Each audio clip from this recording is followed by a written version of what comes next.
Eu nasci em Nova Lima, né, uma cidade pertinho aqui de Belo Horizonte, uma família grande de 10 filhos, né, então tem 9 irmãos, vários já alguns já falecidos. Eu estudei sempre em escola pública, então eu estudei no colégio municipal. No último ano do ensino médio eu fiz no colégio universitário, que estava iniciando o colégio universitário, era o segundo ano, o que facilitou muito o vestibular, né, nessa época. Então eu consegui passar no primeiro concurso vestibular para medicina e entrei na UFMG. Então na minha época o curso era de 5 anos, então eu fiz o curso de medicina lá. E uma indecisão no final para saber que área eu deveria me dedicar depois de formado, né? Naquela época ainda existia a possibilidade de você ir para o interior sem fazer uma residência, mas eu sempre quis fazer alguma coisa a mais e sempre tive um interesse na área acadêmica. Mas a decisão por fazer pediatria não foi uma decisão do início do curso, não. Eu entrei na escola de medicina pensando em fazer psiquiatria, era a minha ideia. E aí, à medida que eu ia fazendo um curso, ia tendo uma oportunidade, algum estágio, eu ia voltando para aquela área.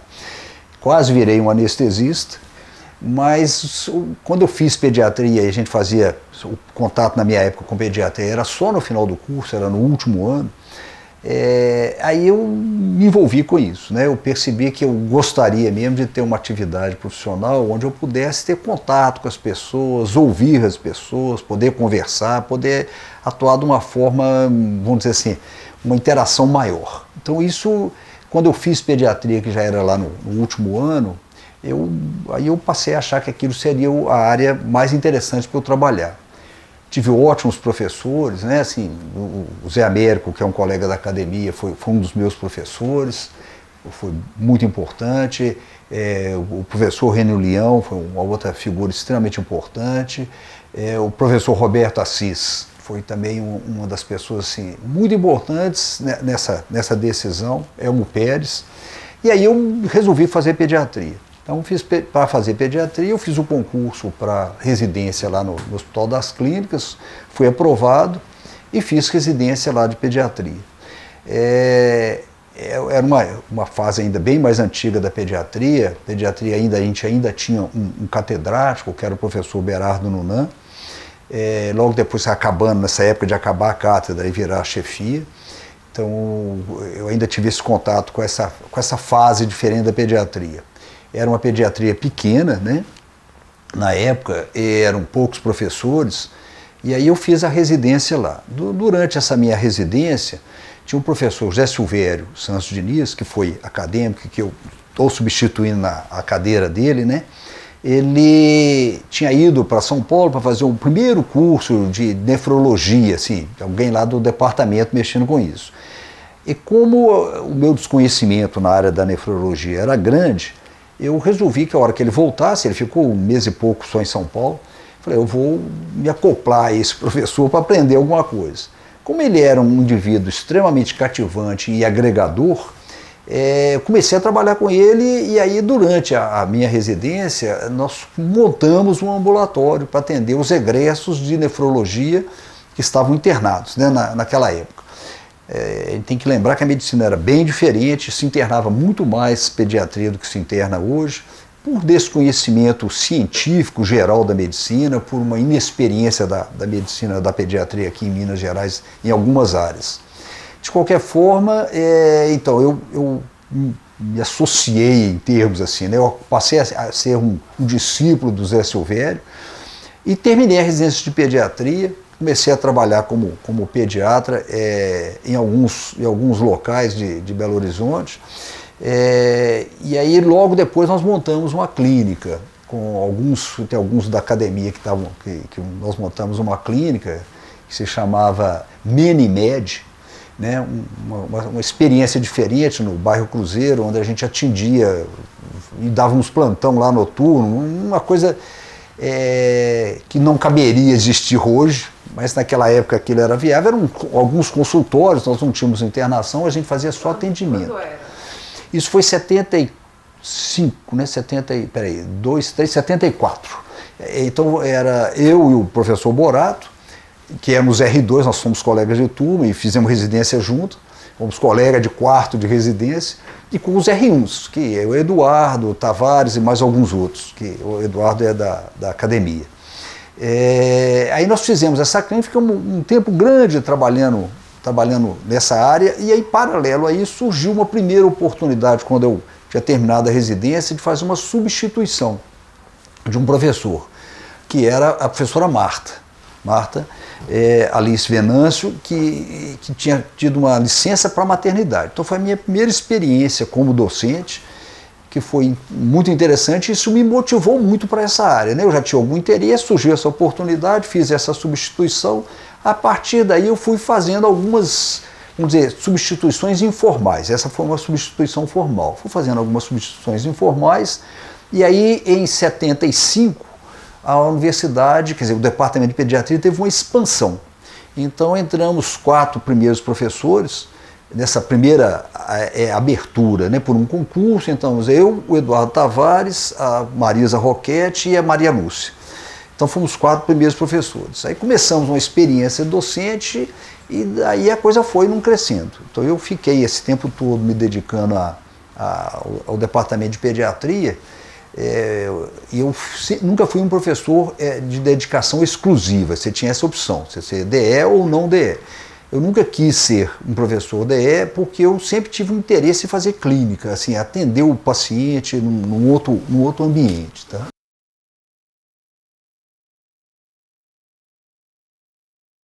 Eu acho que não foi tão difícil, era trabalhoso, mas não tão difícil, porque assim, eu ficava na escola durante o dia e ia para o consultório às 5 horas da tarde. Eu atendia consultório de 5 a 8, 9 horas da noite, mais ou menos. Então é o que a gente normalmente fazia, né? Assim, a gente tinha uma carga horária de 40 horas que a gente cumpria, e a gente, nessa época, teve coisas muito interessantes, como, por exemplo, foi dessa turma, Borato, eu, Paulo Augusto, nós começou essa história da periferia. Então nós levamos o ensino da pediatria para os postos de saúde, então participamos ativamente disso. Foi uma experiência muito interessante a gente sair de dentro da escola e levar o aluno para atender um posto de saúde, né? Então essa foi uma experiência muito interessante. Depois a escola foi modificando uma série de coisas no currículo, nós passamos a oferecer umas disciplinas optativas, que isso nunca existia na escola. Eu me lembro que eu fui coordenador dessa coisa de organizar os estágios, os alunos. O aluno podia optar em fazer uma área da pediatria, uma outra área completamente diferente. Então mexi muito com isso. Isso sempre foi para mim um desafio e acho muito interessante. Paralelo a isso, eu fui me aprofundando nessa área da nefrologia, né? Então esse ambulatório, pequeno ambulatório que eu ajudava o Zé Silvério a fazer, enquanto ele dava aula, eu ficava no ambulatório do lado atendendo aqueles casos e discutindo com ele. Eu ia aprendendo e ganhando alguma experiência. Então isso foi num crescendo. Posteriormente, aí nesse desenrolar, eu fiz um mestrado. Na época não existia mestrado de pediatria, o mestrado era em medicina tropical. Eu fiz uma tese na área pediátrica, nefrológica, mas o mestrado, quer dizer, tive que fazer todas as disciplinas de medicina tropical, que foi muito enriquecedor. Depois eu fiz um doutorado em pediatria, já na área da pediatria. Mas sempre com o meu enfoque virado para a nefrologia, tá? Então essa foi a minha, vamos dizer assim, essa foi a minha formação, o que foi me levando a isso. Então tem coisas interessantes assim dentro disso. Por exemplo, lá no Hospital das Clínicas nós fizemos, tinha existido um serviço de diálise que durou pouco tempo e tinha acabado. E a gente precisava ter um atendimento para as crianças em diálise. Então nessa época o Zé Silvério era o diretor do hospital, e eu e a professora Eleonora, com mais alguns outros médicos, professores, resolvemos assim, fazer uma campanha para a gente voltar a ter um serviço de diálise. Então isso nós conseguimos fazer um serviço de diálise que existe até hoje. Ele era bem precário no início, hoje virou um serviço, ele é pequeno, mas é um serviço de muito boa qualidade. Então a gente sempre deu um foco na criança. Então a gente sempre teve pacientes adultos, porque um serviço de diálise tem que estar aberto, mas sempre tivemos um enfoque grande para a criança. Então isso foi um trabalho longo, de muitos anos.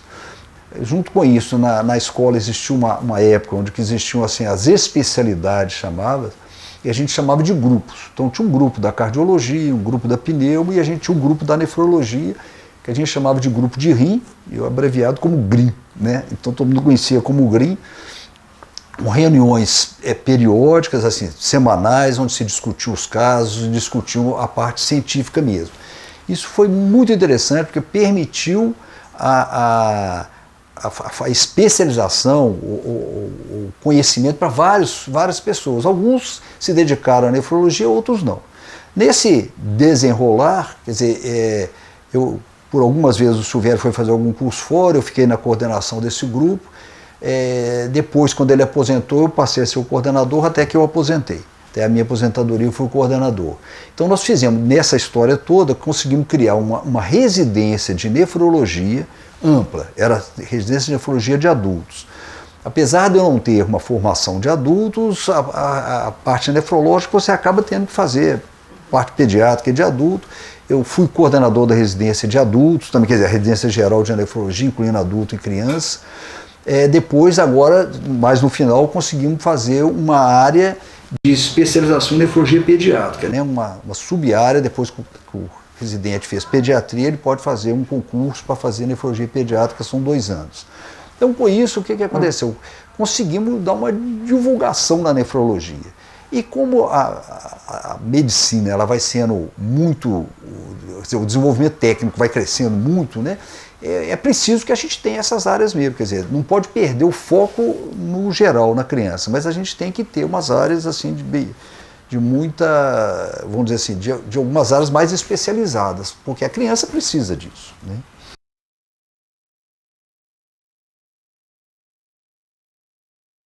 A residência, quando eu comecei a minha residência, deve ter sido, o Roberto Assis acho que foi o primeiro residente, ele era 5 anos na minha frente, então é uma residência bem recente, com uma característica às vezes ainda muito informal, muito familiar, onde a gente conhecia todos os professores ali, se reuniam, tinham reuniões periódicas, gerais de todo mundo.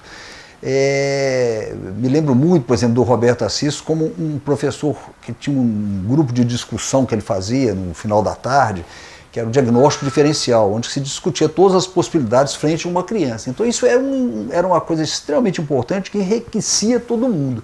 Mas sempre o departamento teve essa ideia de que assim, cada um deveria se dedicar a algum aspecto mais específico, porque isso traria um grande benefício para todos, né? Assim, a troca de informações, o atendimento à criança e também a parte de ensino seria muito enriquecido se cada um conseguisse dominar algumas áreas bem específicas. E a revolução foi fantástica. Por exemplo, na área de diálise, o que evoluiu de máquinas de fazer diálise você vai trocar o sangue, ou melhor, vai limpar o sangue do indivíduo, né? Eu estou simplificando, se alguém leigo for ouvir, né?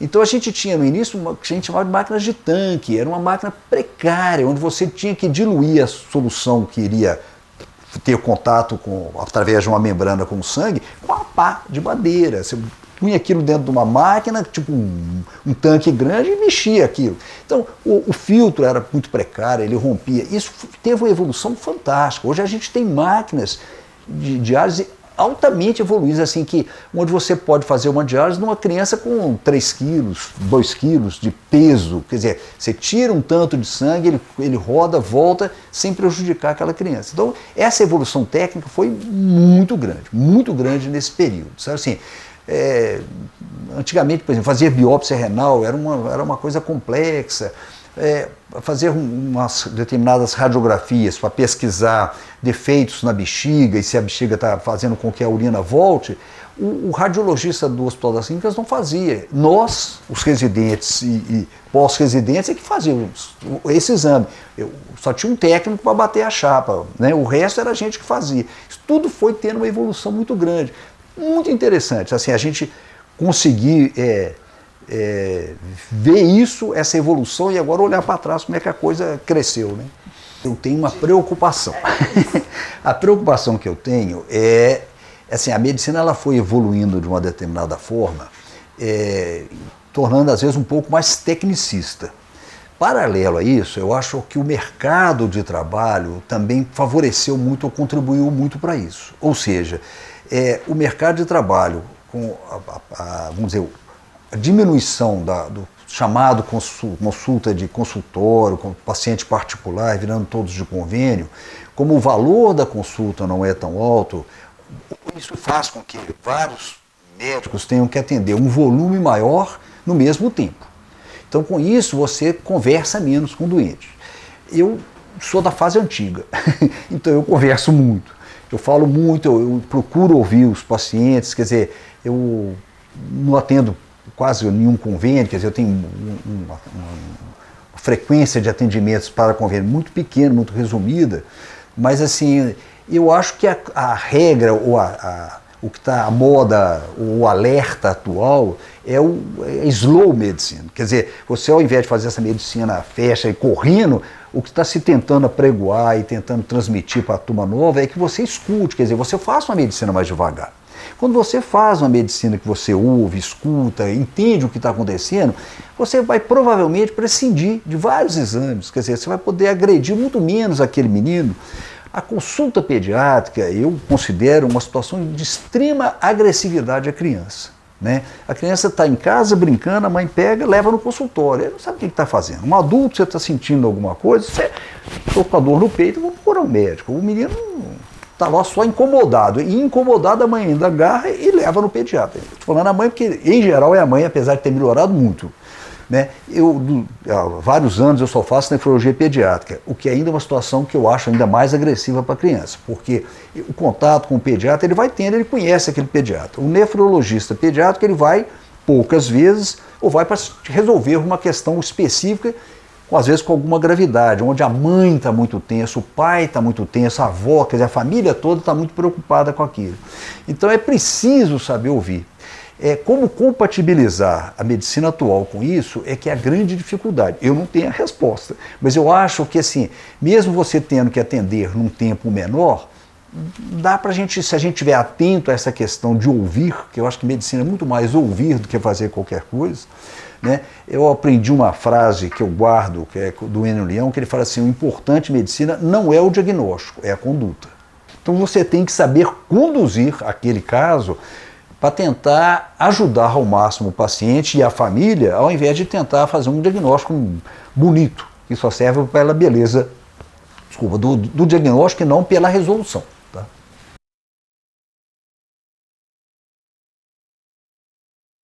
Eu, desde o início, quando eu era residente, a sociedade já era uma entidade bastante atuante. E naquela época eram poucos pediatras em Belo Horizonte, eu me lembro eram umas reuniões noturnas, onde que praticamente todos os pediatras de Belo Horizonte compareciam aqui na Associação Médica. E isso sempre me motivou, essa atuação em entidades de classe. Então eu fiz várias atuações, assim, eu participei de várias diretorias da Sociedade Mineira de Pediatria, também fui diretor da Associação Médica de Minas Gerais, na época que o Dr. Lincoln foi o presidente, mas na Sociedade Mineira de Pediatria eu exerci vários cargos, e cargos também do departamento, do Comitê de Nefrologia, por algumas vezes, atualmente sou o presidente do comitê, mas assim, isso foi várias vezes, fui do comitê da brasileira que chama Departamento de Nefrologia, num determinado período, mas a Sociedade Mineira de Pediatria, eu acho que ela tem uma importância muito grande.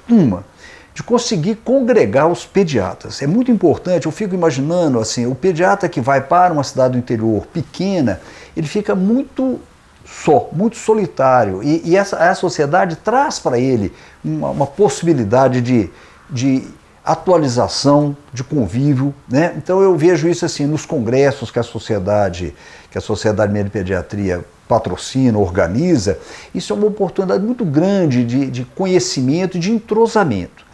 Então a Sociedade Mineira, eu acho que ela tem um papel muito importante de divulgar a pediatria, de orientar a pediatria mineira, através da parte científica, né? Eu acho que ela é muito importante nesse aspecto. E além de uma parte muito importante, que é a parte social, né?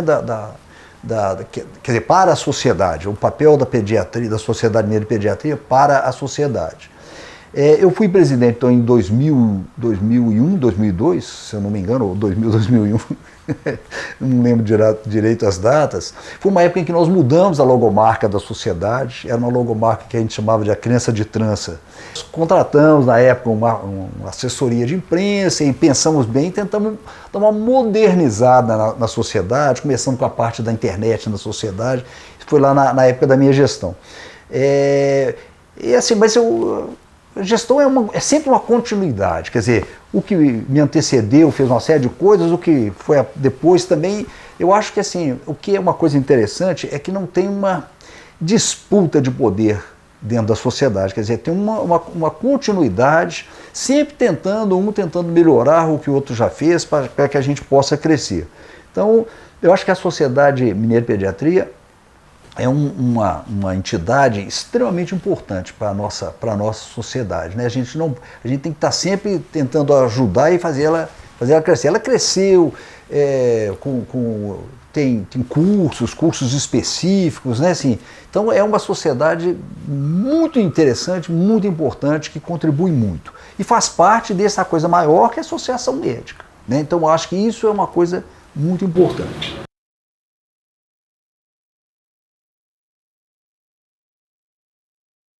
Braço, né, que você falou bem, da sociedade com uma visão um pouco diferente. Quer dizer, ela não tem que ter a visão de conhecimento científico. Talvez uma visão muito mais de um meio termo entre a parte científica e a parte, vamos dizer, social no sentido de trazer para a sociedade os conhecimentos, né, trazer informações. É um lugar de reflexão, né, onde quer dizer, para você fazer parte da sociedade, você já tem que ter um número X de anos para poder ser acadêmico, né? Tem uma votação, etc. Você é eleito para aquele cargo. Eu estou com muita honra substituindo, né, a cadeira do Zé Silvério, que foi o meu grande orientador na pediatria, na minha vida profissional. Mas é assim, por exemplo, nós fizemos, esse ano teve um fórum, a academia faz fóruns, né? Às vezes junto com o congresso, e nos últimos tempos se julgou o melhor, que seria o fórum fora do Congresso, para poder ter vamos dizer, uma amplitude um pouco maior. Fizemos esse ano, eu sou vice-presidente da academia no momento, e foi feito um fórum sobre ensino, sobre as dificuldades escolares, uma coisa ligada a isso que é muito importante para a sociedade. Muitas pessoas ligadas ao ensino, quer dizer, pedagogos, orientadores, participaram. Nós fizemos isso na sede do CRM. E eu acho que isso é muito importante. Eu acho que o papel da academia é exatamente esse, é trazer para a sociedade o conhecimento para a sociedade geral, né, o conhecimento da Sociedade Mineira de Pediatria, quer dizer, traduzir aquela coisa científica numa coisa para a população e fazendo uma interface. Eu acho que essa é que é a importância da academia.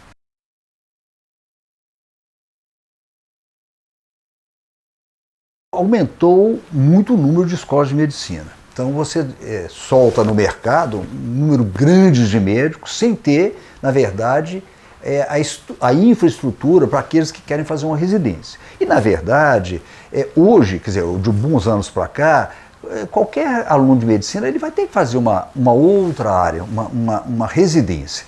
Seja em áreas gerais de medicina da família, seja em área extremamente específica lá de alguma coisa muito tecnológica, mas ele acaba procurando, e não tem essa oferta. O Hospital Vila da Serra é um hospital que foi fundado por um grupo de pediatras, na verdade, com a ideia de fazer um instituto materno-infantil, essa que era a ideia.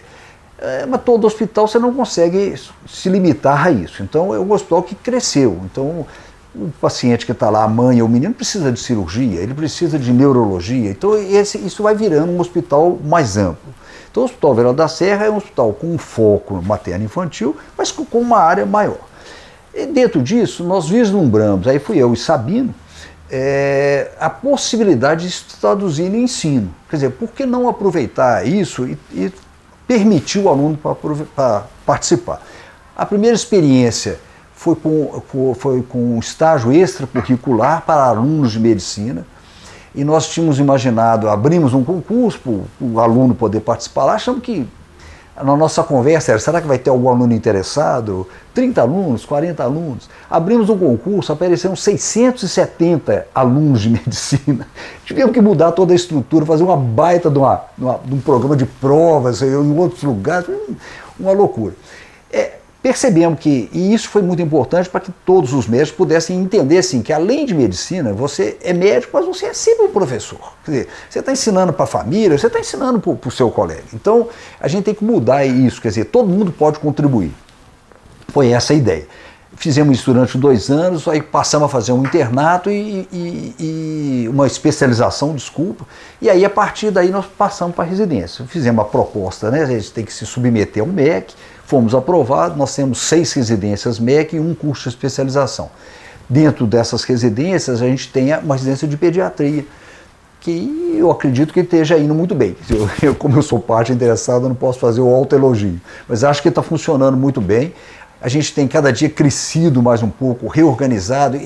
Residência é sempre uma coisa em formação. Está ótimo, tem que melhorar. Está ótimo, tem que melhorar. E isso a gente tem, fomos reaprovados, quer dizer, a gente faz primeiro uma licença do MEC para funcionar durante 2 anos, eles avaliam, aí eles aprovam a residência, e a residência todas foram aprovadas, inclusive a de pediatria. Daí eu coordeno as residências em geral. Eu sou o presidente da Coreme e do Centro de Estudos, que é um local onde a gente tende a incentivar o ensino, o estudo, a pesquisa lá dentro do hospital, né? Todo hospital que tem que trabalhar com pesquisa, talvez seja um viés por eu ter sido professor, mas essa que é a ideia. Então a gente incentivar a pesquisa, a gente, por exemplo, os residentes lá tem que fazer um trabalho durante o curso de residência deles, né? A residência é um curso, um treinamento em serviço e apresentar no final do curso. Então a gente faz um seminário onde cada residente de cada área apresenta um trabalho que foi feito, exatamente tentando incentivar isso. Junto com isso, a gente tenta passar para o residente outras coisas diferentes, tipo a qualidade dentro do hospital. Qualidade é uma coisa extremamente importante dentro do hospital. Não dá para ter hospital sem ter um escritório de qualidade. E isso não é ensinado no curso de medicina. Então, o que a gente está fazendo? Os residentes nossos passam pelo escritório de qualidade para aprender isso, quer dizer, como é que faz os protocolos, como é que você confere isso. Isso eu acho que é uma coisa interessante que a gente tem tentado trazer. Então, a gente eu tenho feito esse trabalho, quer dizer, depois que eu aposentei, eu vou no Hospital das Clínicas só para reunião científica, eu não estou mais participando ativamente. Eu fazia um ambulatório lá de transplante renal, depois, por questões burocráticas, eu parei de fazer, mas trabalho no consultório e trabalho lá no Vila fazendo muito essa parte, vamos dizer assim, de ensino, né, que é uma coisa que eu gosto, que me motiva. Temos internos de outras escolas de medicina, que é um outro problema grande que está surgindo na nossa sociedade, quer dizer, várias escolas de medicina, na parte do internato, eles não têm onde colocar esses alunos. Ou tem uma dificuldade muito grande de conseguir alocar os estudantes em várias áreas. Então nós temos lá uma coisa pequena, mas temos internos de uma faculdade de medicina, que atualmente é a de Barbacena, na parte de pediatria só. Então a gente tem todo esse envolvimento de ensino.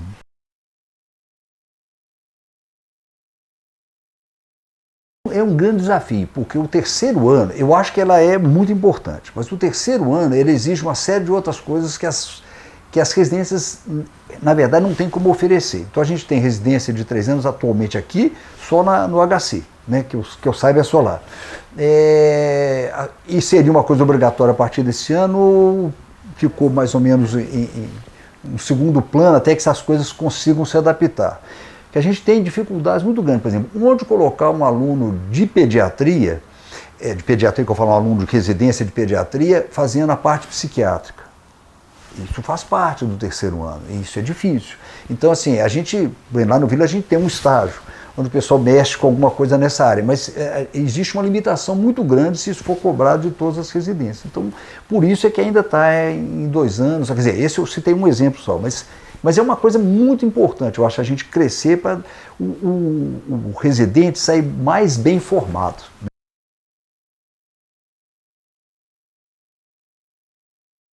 Tenho 5 filhos, eu sou casado 2 vezes, mas eu tenho 5 filhos.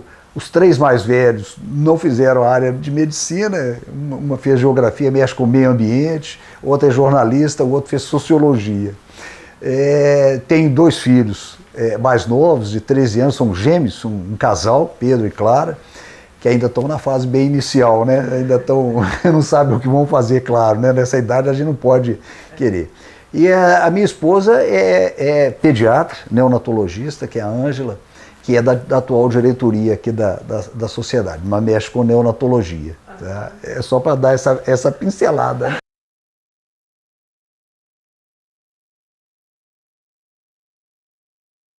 Eu diria assim, primeiro que se eu tivesse que optar novamente, eu faria medicina, faria pediatria. E certamente faria nefrologia.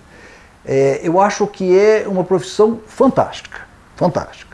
Ela não é uma profissão que às vezes as pessoas têm essa falsa ideia de enriquecer, ninguém fica rico, quer dizer, o rico é o que já veio de família rica, o resto trabalha, uma profissão que tem sempre uma oportunidade de trabalho, mas é uma profissão muito interessante que você, além de ter a sua parte profissional, você está sempre ajudando alguém. Eu acho que isso é que é o importante. Atender o sofrimento, eu acho que é uma coisa muito importante na medicina. E a gente não pode perder essa visão. A gente não pode ser tecnicista. A gente tem que ser médico. Médico é aquele que atende, escuta, tenta ajudar da melhor maneira possível. Nem sempre se sabe o diagnóstico, né, como eu já disse anteriormente, mas a gente tem que tentar minorar o sofrimento. Eu acho que esse é que é o papel. Medicina é estudar pro resto da vida. Né? Todo dia, ou quase todo dia, eu entro na internet para pegar os artigos, para poder ler alguma coisa, para não ficar desatualizado. E a medicina, ela muda radicalmente em 10 anos, ela troca tudo, quer dizer, o crescimento científico é muito grande. Então, assim, quem quer fazer medicina tem que querer estudar, e é pro resto da vida. Mas tem que ter essa visão. O que eu queria talvez passar, se eu pudesse passar, era assim, vamos evoluir tecnicamente, mas não vamos perder aquela visão humanista da coisa. Quer dizer, a gente precisa saber ouvir o paciente, e quem for fazer pediatria, a gente tem que saber ouvir a família.